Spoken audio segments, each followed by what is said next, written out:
Doings of Doyle is sponsored by Belanger Books, home of the best Sherlock Holmes anthologies featuring today's top Sherlockian authors.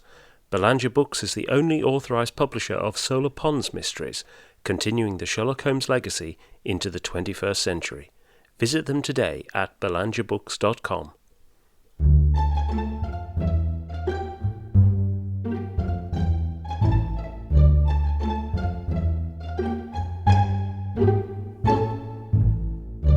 Welcome to Doings of Doyle, a podcast dedicated to the works of Sir Arthur Conan Doyle, the creator of Professor Challenger, Brigadier Gerard, and, of course, Sherlock Holmes.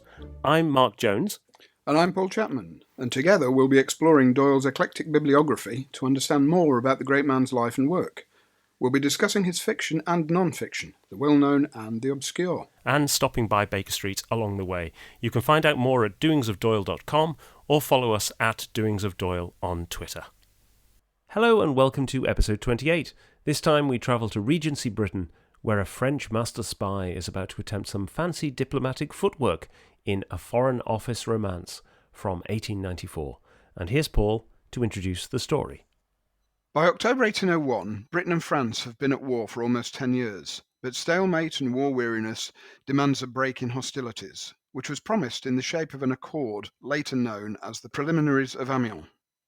Throughout the negotiations, the French delegation's main leverage lies in its army's occupation of Egypt, but at the 11th hour news has come post-haste from Paris that Egypt has fallen to the British. But does Lord Hawkesbury's team also know? Young Alphonse Lacour makes it his personal mission to prevent any further messenger getting through before the accord is signed in France's favour. We've talked several times on the podcast about Conan Doyle's interest in Napoleon and the Napoleonic era, which had its roots in his family's connection to the Battle of Waterloo, and it was around the 75th anniversary of the battle in 1890 that Conan Doyle started to write on the topic, and started with A Straggler of 15 in 1891, through to the novels Rodney Stone and Uncle Bernac in 1896. But he was also interested more broadly in what was happening in Britain and in the Regency period.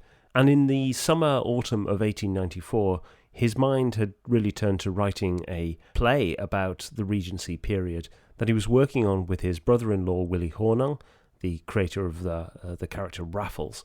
And the idea was for a 4-act play to star Henry Irving and Ellen Terry, set in the Regency period. And in September 1894, he wrote to his mother saying, I'm getting a lot of my Regency business into the play, which I shall afterwards use in a novel.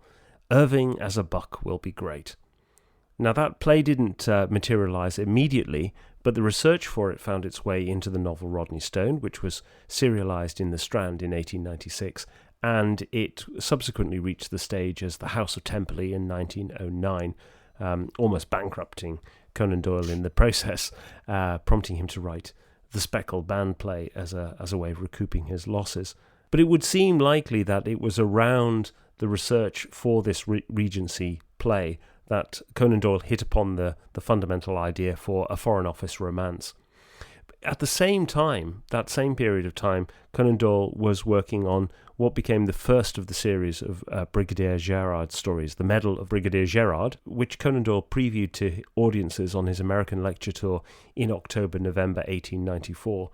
One of the people that Conan Doyle spoke to in America was Sam McClure, the owner of McClure's magazine, who shared Conan Doyle's fascination with Napoleon, and in fact, McClure's was saved from bankruptcy because it printed Ida Tarbell's Life of Napoleon, a very popular series of articles which essentially reinvigorated the fortunes of the magazine. And it was in McClure's that A Foreign Office romance appeared in December 1894, although it had previously been syndicated in the American press and probably first appeared in the Indianapolis News on the 10th of November 1894, around a month after Conan Doyle had been in the city for this lecture series. And the Brigadier Gerard series as a whole owes an awful lot to A Foreign Office romance, particularly the framing narrative that's used in this story.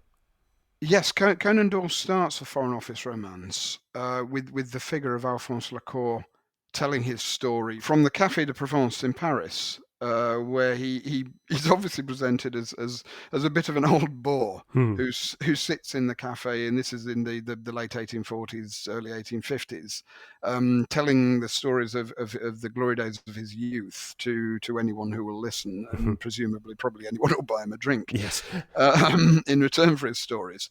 And this, he'd used a similar framing device, but a family version in his novel Micah Clarke in 1889, where Micah Clarke tells a story to his grandchildren. But in Foreign Office Romance, this is a very different sort of social setting. As you've already said, Mark, the stories, The Medal of Brigadier Gerard and Foreign Office Romance, are written very closely to one another.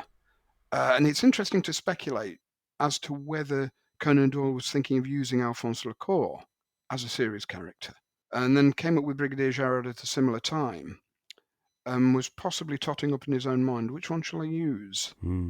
Goes with Brigadier Gerard, as we know. And by the second Brigadier Gerard story, How the Brigadier Held the King, we have the Brigadier telling his stories from a Paris cafe to anyone who will listen. So he's used the framing device from the Lecour story into the Gerard, and we hear no more about Alphonse Lecour. So Yeah, it's interesting to speculate as to whether he was, comparing these characters and decided one was better than the other. and there are some sort of superficial similarities between Lecour's story and the Gerard stories as well. You get this idea that Lecour is still alive in the during the Crimean War, and Gerard, we know, is alive in the at the time of the Crimean War in How the Brigadier Rode to Minsk.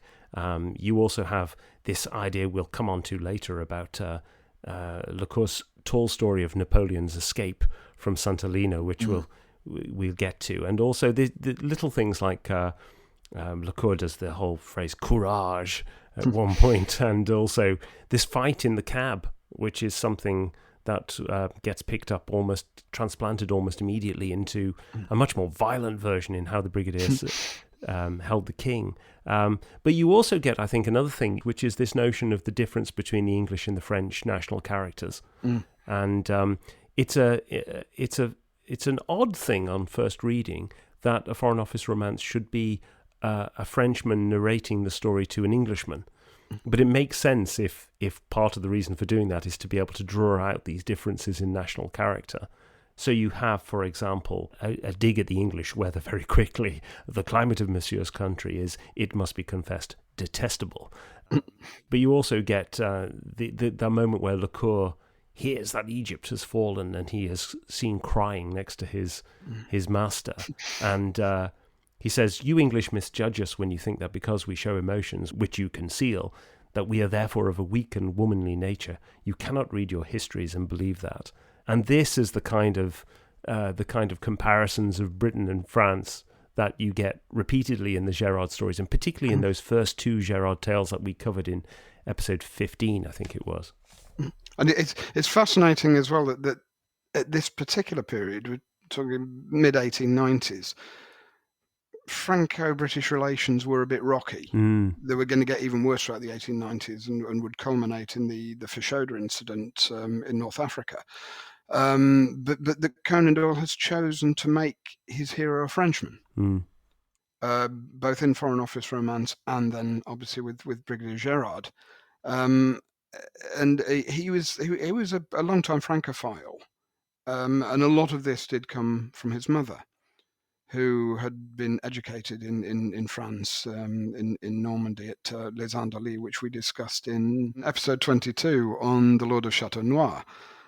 Mary Doyle brought her son up to love French culture, and there's a wonderful moment in the Stark Munro letters where the mother of the narrator in that, who is clearly based on Mary Doyle, is shown in the kitchen, carrying out her chores, but also reading the Revue des Deux Mondes, which Mary Doyle did, and brought up Arthur reading, and he could read and speak French, so he could look at things from both sides. And it is interesting that he writes these French characters, Lecour, and more importantly Gerard, and they're taken up by the British public, and as well as this kind of political attitude of the 1890s. There was also, as you've mentioned earlier, the 75th anniversary of the Battle of Waterloo. And this is a time when the Napoleonic Wars was still a point of contention Yes. between the two nations.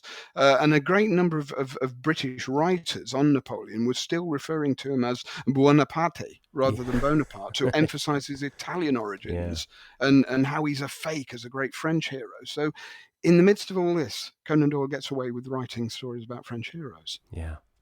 So let's give a bit more historical context for this story, because it is rooted in a specific historical incident.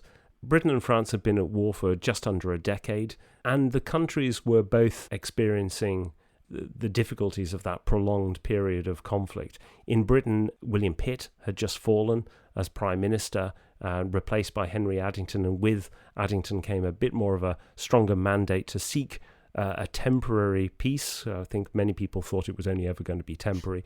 And similarly, Napoleon, who had become first consul in 1799, was also trying to find a period of time where he could consolidate his own position. And the root of all of this is the French invasion of Egypt in 1798, which was important for a whole range of different reasons to both the French and to the British.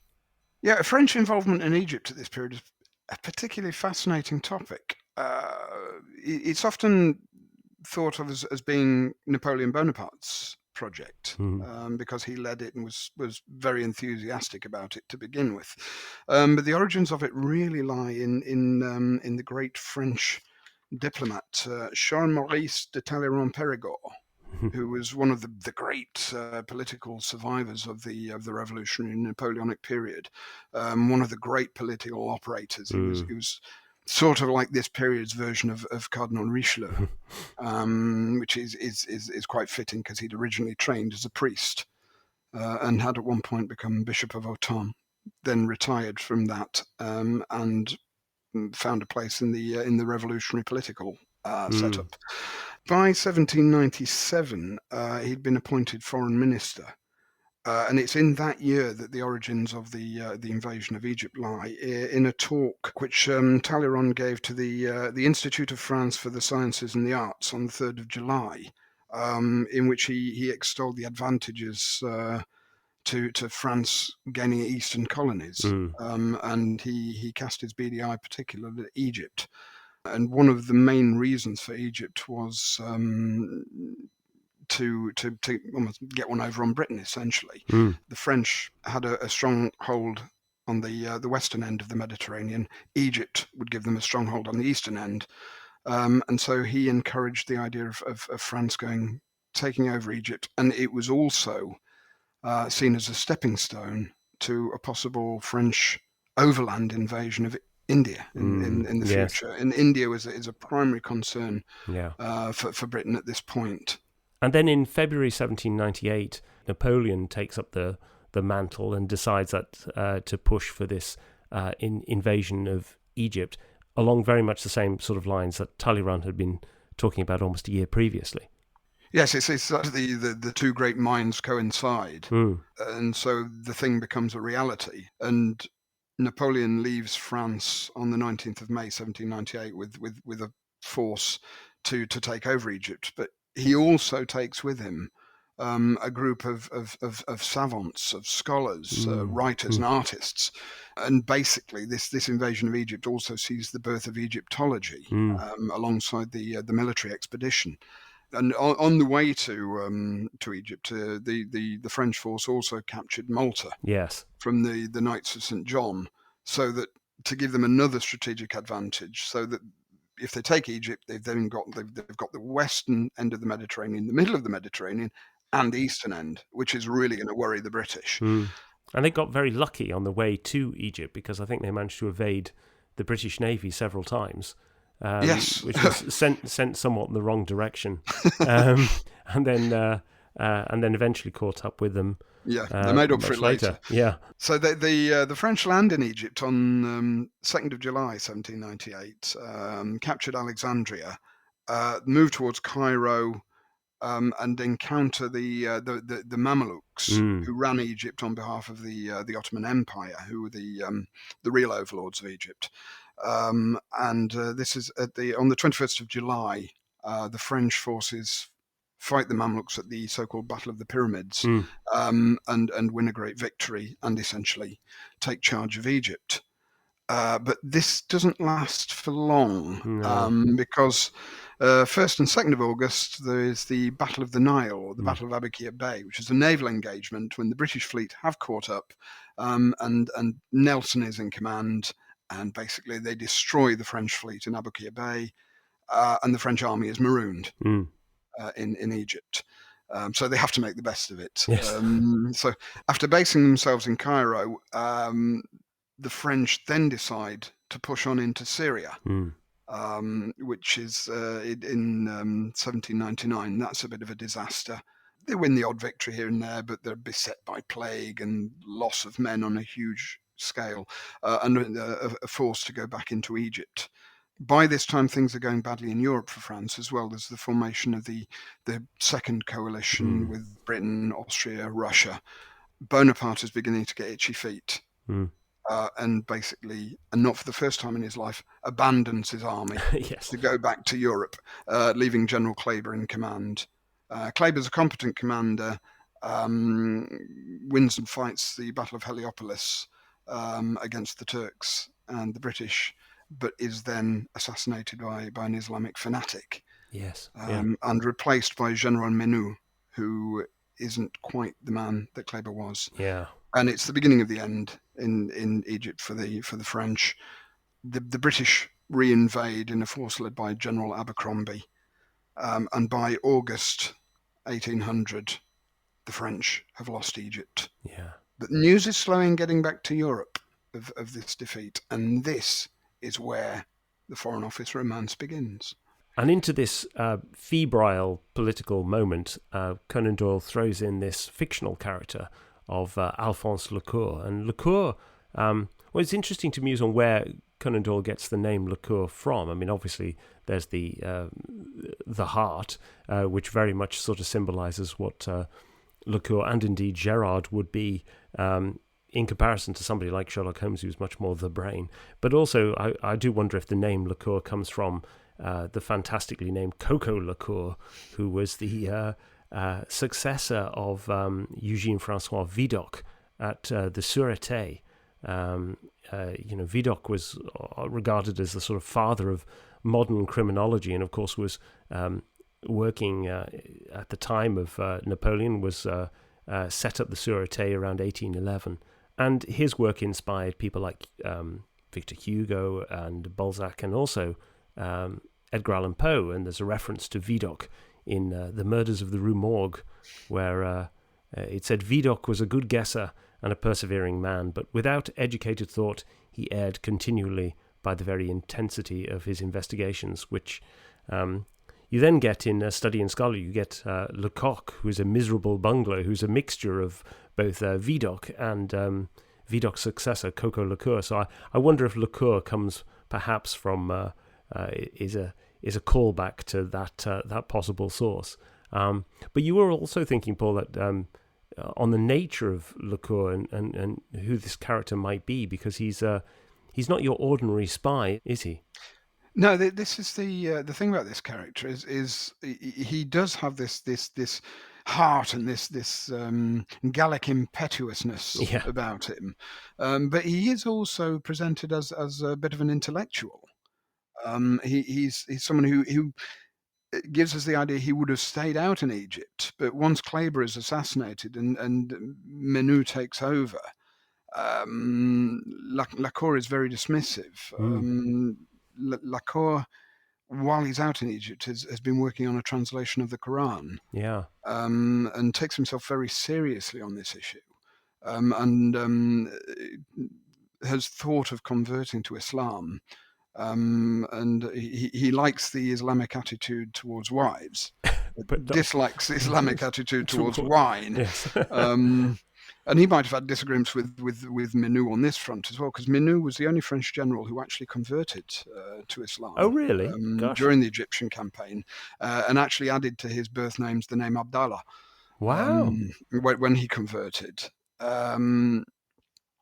So, perhaps there's a little bit of thing going on here with Lecour, where he's actually a little bit jealous that Menou had the courage Yes. to go the full hog. But he is right that the Manu wasn't a hugely capable individual. This again brings up the question with about the savants and scholars that Napoleon took with him. Was Lacour one of these? Who then found a role in the diplomatic corps. We get nothing on his background from this front. He could have been a career diplomat. He could even have been a soldier, because a number of great Napoleonic soldiers also doubled as diplomats. So he is this very interesting mixture. And unlike Gerard, there's a brain there. Yeah, yes, absolutely. And you get that even with his sort of tall tales at the beginning. There's a sense in which this isn't a sort of idle fantasist, I don't think. I think this is someone who's toying with his audience. That lovely sequence at the beginning where he talks about Talleyrand and the 5 oyster shells, or Napoleon's second visit to Ajaccio, are all they have that feeling of sort of Sherlock Holmes's lost cases, the things that get occasionally dropped into the Sherlock Holmes canon and we all delight in. I did try to look into some of these tall tales. The best I could find was a fantastic story about Talleyrand winning a bet with the Duke of Laval, where the forfeit was that the loser should pay for an oyster breakfast for himself and the winner, and also for 10 guests of the winner's choice. And Talleyrand, rather than inviting just 10 friends of his, decided to put out a public appeal for the 10 best oyster eaters in Paris, so that when the Duke of Laval got the bill, he had to pay for over 7,000 oysters. So that's a pretty cunning piece of work on his part. But you also get that lovely thing about Napoleon's second visit to Ajaccio, the idea that he goes back to his birthplace. I mean, that's an interesting period of time in Napoleon's life, because that's exactly the point at which he was a Corsican nationalist at the time, and then becomes won over to the cause of the revolution around then. So you can imagine a tall tale set then. And then this wonderful one about the emperor's escape from Sant'Elena. There were hundreds of rumours of Napoleon escaping, including ones that had been accidentally promoted by members of his own staff at Longwood, including the great story of General Gogo, who accidentally let slip that the emperor might have been pretending to feign illness with the help of his Irish surgeon. Of course, the British would have got very agitated at the notion that an Irish surgeon would have been helping Napoleon off the island. But yes, but these feel like they're a bit more sort of like little intellectual teasers as opposed to him. It's again, compared to Gerard, this difference in that you get from Lacour, I know things. Yes. Whereas Gerard just wants to tell an adventure story. Absolutely. Yes. Yes. It's insights into his mind. And I think it's interesting that Conan Doyle brings in this point about Lacour being a Quran scholar. It makes perfect sense in the context of him having been in Egypt with Napoleon. Conan Doyle does go on to write in later years a short story called The Red Star in 1911 about a Westerner being saved from essentially being attacked in the desert by meeting the Prophet Muhammad's caravan and then having a dinner with the Prophet, where you get a strong sense of, I think, I don't know how to put it, sort of grudging respect, but certainly an admiration for the intent, while also signalling a kind of rather ill-defined fear of the other. And Napoleon himself was an admirer of Islam. He thought it was a very good religion for a soldier, with its the sort of the fatalism aspect, that sort of outlook, and he admired the martial ardor of the soldiers who he encountered in Egypt, and later on he would actually have 2 Mameluke servants himself. And a unit of the Imperial Guard, which was made up of Mamelukes, who were one of the most renowned of its cavalry units. And the fictional character of Lacour does pull off this amazing diplomatic feat, which was genuinely pulled off, which was that the French had news of the loss of Egypt before the British did. And in fact, famously, Lord Hawkesbury signed the preliminaries of Amiens on the 1st of October, and a messenger arrived with the news of the capture of Egypt on the 2nd of October. In practice, there's an interesting question there about how much it really mattered, because both countries were so keen on making a peace. And when the preliminaries were signed, there was a great celebration across London in particular. And in fact, when a few days later Napoleon's aide-de-camp arrived with the official signed documents, his carriage was mobbed, and the horses were taken off the carriage, and the people pulled the carriage through most of central London. But it was nevertheless an enormous diplomatic coup for the French to get the result that they got out of the preliminaries, and that was really to do with the balance of international power, and particularly around colonial possessions. And the three colonial possessions that were really critical in the negotiations were Egypt, Malta, and the Cape of Good Hope, and all three get referenced within this story. Yes, the importance of all three of these, ultimately, to the British, lies with India. Yeah. As already explained, Egypt is seen as a possible kind of launching point for an overland invasion of Egypt. We have to remember this is way before the building of the Suez Canal. Yeah. And the same goes for the Cape of Good Hope. Around the Cape of Good Hope was the main sea route to India. Who controlled the Cape could control the sea route to India. So this is hugely important to the British, that they retain some degree of foothold at the very least on the Cape of Good Hope. And despite these agreements in the Peace of Amiens, the British actually did take the Cape back in 1806, and that was formalised in 1814 with the Peace of Paris. And Malta, again, as I've already explained as well, was lay central to the Mediterranean Sea, and so was hugely important to the British in naval terms. As well. I mean, you have to think about the realistic threat to India. The French had been our main rival there in the 18th century, and they still had a certain degree of foothold. But by this time, the British are becoming so well established, it would have been difficult for the French to take it over. Yeah. And there is this kind of sneaky sort of agreement Napoleon tries in 1800 with the Russians. Yes. To kind of, how about a Franco-Russian invasion of India, which is very cheeky, because this is the time when the Russians are still supposed to be in the second coalition against France. Absolutely. But this might also reflect concerns of when Conan Doyle was writing the story. Yeah, of course. In the 1890s, the great game, the so-called great game between Russia and Britain over the northwest frontier and Afghanistan, the gateway to India, was still very much alive.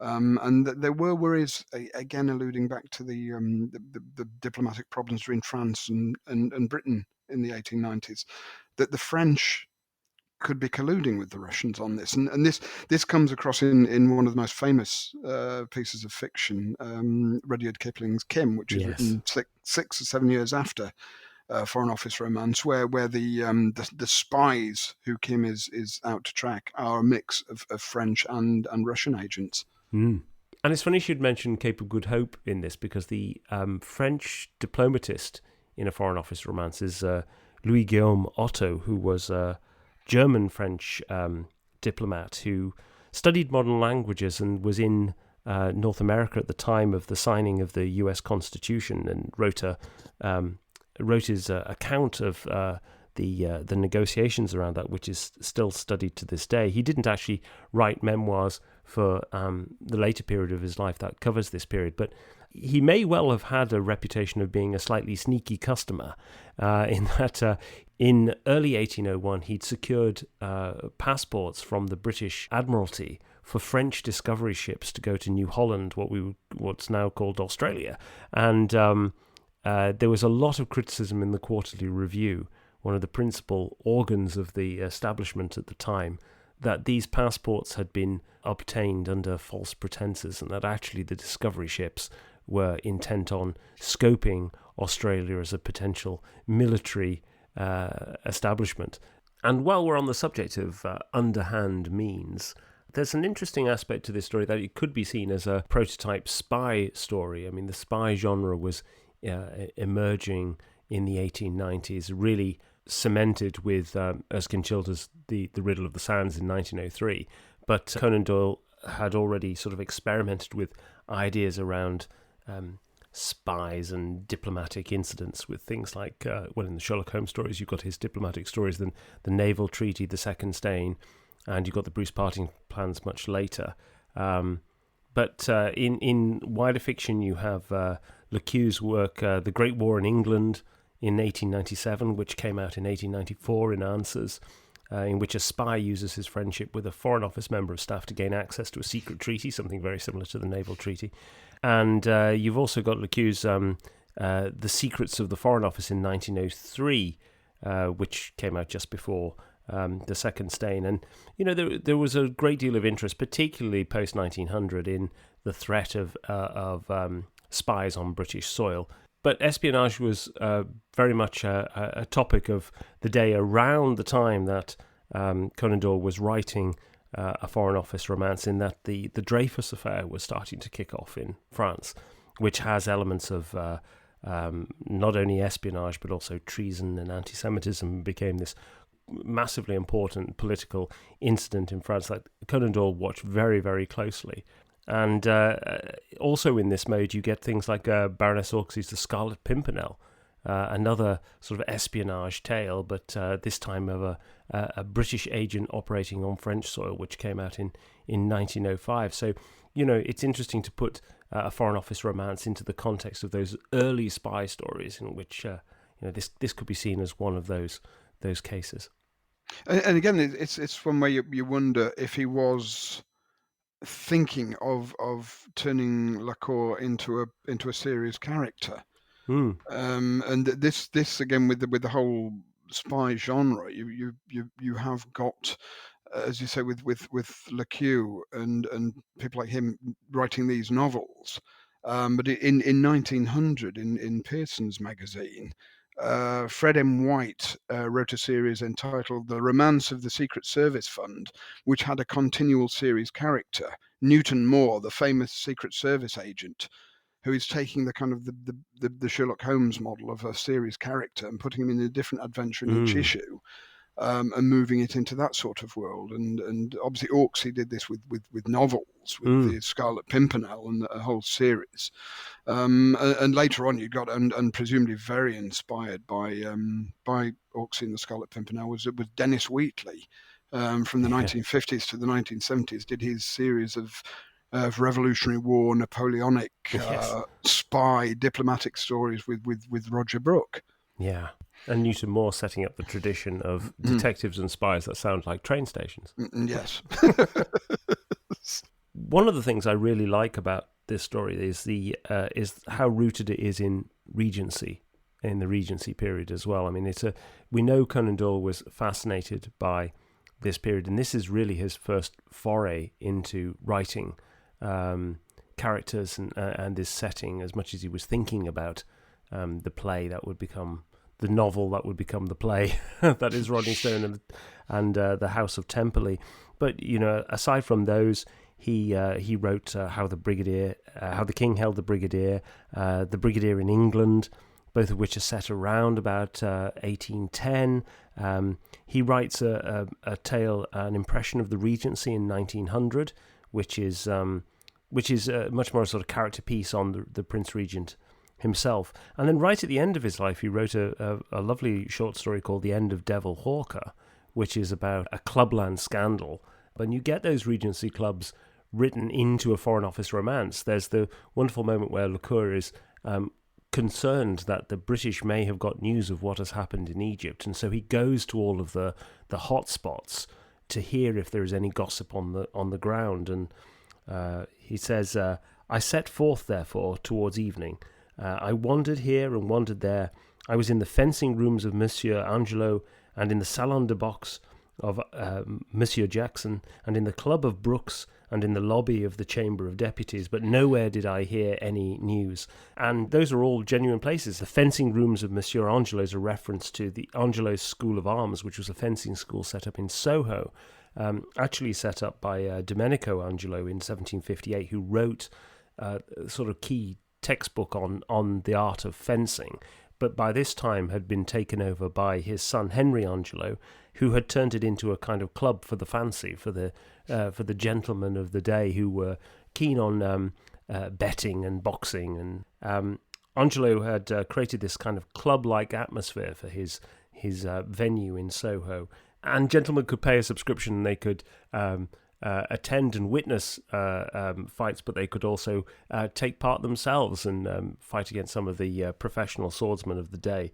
You also had the reference there to Monsieur Jackson, and that's John Jackson, the former bare-knuckle boxing champion of England in 1795, who set up a boxing academy, 13 Bond Street in the West End. Actually, Angelo's later moved and had another venue next door to it as well.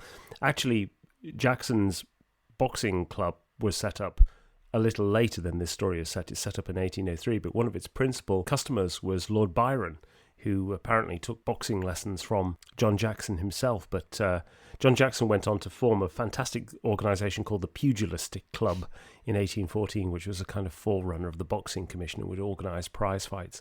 And then you've got this reference to Brooks as well, and Brooks is this very exclusive club at 49 Pall Mall. It's there to this day. It's one of the oldest of its kind, and it was set up originally by a group of Whigs who'd been kicked out of an even older and even more exclusive club called White's. Brooks is famous now for its gambling book, in that it had a register where anybody could record the bets that they laid with anybody else in any other members. And there was a fantastic article, I'll put a link in the show notes to, I think it was an American historian, had gone through this gambling book and looked at all of the sort of obscure and bizarre things that people had bet on, some of which are rather more like dares than anything else. But there's Sir G. Webster gives Lord Derby 1 guinea to receive 100 guineas when Lord Derby goes up in a balloon 100 yards from the surface of the earth. That was 1783. Or Mr. Boothby gave Mr. Faulkner 5 guineas to receive 100 if the Duke of Queensberry dies before half an hour after 5 in the afternoon on the 27th of June 1773, and that was bet on June the 27th, 1772. Brooks has got quite the reputation for being a gambling place, but the other one that gets referenced in here is Watier's, which is a club set up in Bruton Street. It was actually formed by the Prince Regent when members of his circle started to complain about the quality of the food in London clubs. So he brought in his private cook and asked him if he would set up a dinner club, and that cook was called Wattier, and that's how the club came about. But the most famous chairman of the club was Beau Brummel, the famous dandy, who also appears in Conan Doyle's Rodney Stone, who was named the club president at the prince's behest, but also ran into enormous problems at the card tables and virtually bankrupted himself. Watier's itself was also a bit later than this story is set, and it didn't last all that long because so many people found themselves ruined as a result of doing it. But Watier's gets referenced in many of those stories I mentioned before, and actually the House of Temperley, the first scene of the fourth act, is set in the committee room at Watier's. So Conan Doyle really playing with his knowledge and insight into the Regency period and giving us a real sense of that kind of London clubland and the echelons of society in which the fancy would have entertained themselves. I particularly love the fact that La Cour refers to the lobby of the House of Commons as the lobby of the Chamber of Deputies. It's a Yes. lovely little French touch that again shows how on the ball Conan Doyle was with matters like this. And the location itself, 11 years after La Cour was there, this was where the British Prime Minister Spencer Perceval was shot dead. Yes. By an angry businessman. Yes. But he was replaced by Lord Liverpool, who had earlier been Lord Hawkesbury, who is the chief British negotiator in Foreign Office romance. And Hawkesbury would then serve from 1812 to 1827, which is still the longest serving British Prime Minister. And this great diplomatic coup takes place supposedly at Lord Hawkesbury's house on Harley Street, but as far as we're aware, Lord Hawkesbury didn't ever live on the street. Conan Doyle might well have been getting mixed up with Wellington, whose first residence in the capital was on Harley Street before he ultimately got the best address in London, number 1 London, which is Apsley House. Well, I was as I was reading, I was wondering if it perhaps also might be Conan Doyle making some sort of oblique reference to his previous profession of doctor. when Lacour says of it, "It is not a cheering place, monsieur, that street of Harley." Quite possibly. And I've often wondered about why Conan Doyle was so fascinated in this period. I mean, he did set himself the task of becoming the romantic novelist of this period in the way that Sir Walter Scott was known for earlier periods. And I don't suppose Rodney Stone really gives us the full flavour of the Regency period. As much as it's set then, a lot of it's in sort of small England, and then you get glimpses of London, and then you get the boxing match. You never get really into clubland. But I do wonder if the great appetite he had for this period was that it was a decadent period, and he himself was living through, when he was writing this story in particular, he was living through another period of great decadence, and what sort of connects those two eras. Yeah, it's this classic end of century stuff. So you've got at the end of the 18th century, the French Revolution, the Revolutionary Napoleonic Wars, together with the birth of the Romantic movement in the arts. And then in the later 19th century, you've got the world almost waiting for the First World War to happen. This international tension is building. And the artistic movements of this time are seen, as decadent to many commentators. And you've got Conan Doyle is moving in London in the 1890s in the same or similar sort of worlds as the 1890s dandies and aesthetes, the group who are associated with people like Oscar Wilde and Aubrey Beardsley. Doyle wasn't directly associated with them. He knew Wilde and rather liked and admired Wilde, but the actual Doyle himself preferred to hang about with more hearty sort of writers, sporty types. This is the difference between the late 18th century dandies that he likes to write about in these stories. They were artistic, but they're also the part of the, as you say, the fancy. They're athletic, sporty types. They're hearties. Yes.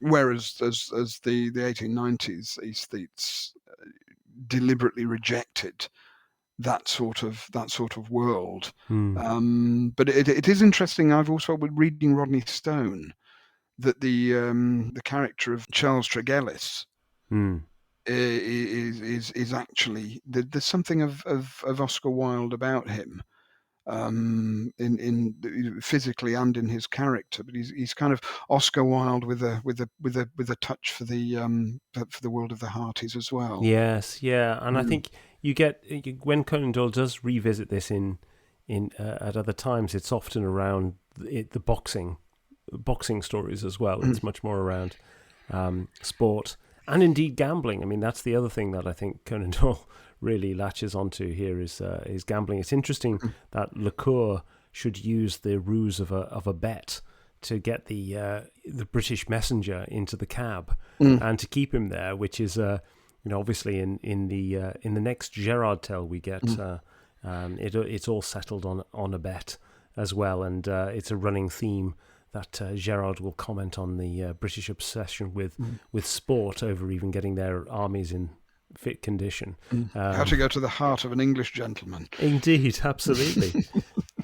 Well, that brings us to the end of A Foreign Office Romance and to this episode of the podcast. If you'd like to find out more, you can read the show notes at doingsofdoyle.com. And if you've liked the podcast, please leave us a rating or review on your podcaster of choice, or consider sponsoring us at patreon.com/doingsofdoyle. And what have we got on the show next time, Paul?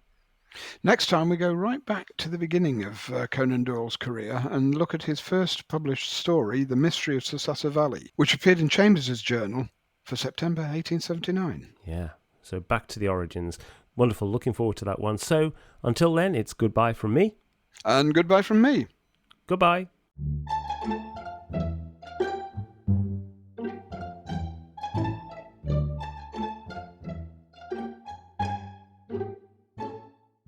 Hawkesbury would then serve from 1812 to 1827, which is still the longest serving British Prime Minister. Yes, and still regarded as one of the least impressive. Yes. Never mind. He's got competition.